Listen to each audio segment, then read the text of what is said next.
எங்க அம்மா ஒரு கிச்சன் டாக்டர். இன்னைக்கு என்ன மருந்த விருந்தா வச்சிருக்காங்க தெரியல. தினமும் ஒரு மூலிகை உப்பில் சமைப்பாங்க. எந்த நோய் வந்தாலும் அதை எதிர்த்து போராடும் சக்தி மூலிகை உப்பில் உள்ளது. கடல் உப்பாக இருந்தாலும் எப்படி பயன்படுத்த வேண்டும் என சித்தர்கள் சொன்னதை நினைத்து பார்க்க வேண்டும். கல்லுப்பு 1 கிலோ 100 கிராம் மிளகுத்தூள் கலந்து 8 மணி நேரம் ஊற வைக்கணும்.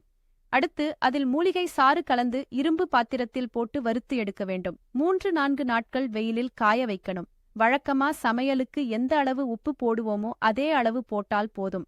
உடல் ரீதியில் என்ன தொந்தரவு என்பதை மாவேல் நிறுவனத்திடம் சொன்னால் மூலிகை உப்பினை அனுப்புவார்கள். உதாரணமாக, தோல் சம்பந்தப்பட்ட பாதிப்பு என்றால் வெட்பாலை, குப்பைமேனி, சிலந்திநாயகம், பூவரசம், மிளகாய் பூண்டு போன்ற மூலிகைகளின் கலவையில் தயாரான உப்பு வழங்கப்படும். கல்லீரல், கணைய, நுரையீரல் நோய்கள், குடலிறக்கம், முடி உதிர்வு, கண்ணெரிச்சல், தலைவலி, பார்வை கோளாறு, தைராய்டு, இதய ஆரோக்கியம், மூட்டு வலிகள், தூக்கமின்மை, நினைவாற்றல், தாம்பத்திய குறைபாடு, குழந்தையின்மை, மன அழுத்தம் என சகல நோய்களுக்கும் உணவே மருந்தாக பயன்படுத்தலாம். மூலிகை உப்பானது மூலிகைகளுக்கு ஏற்ப நிறம் மாறியிருக்கும்.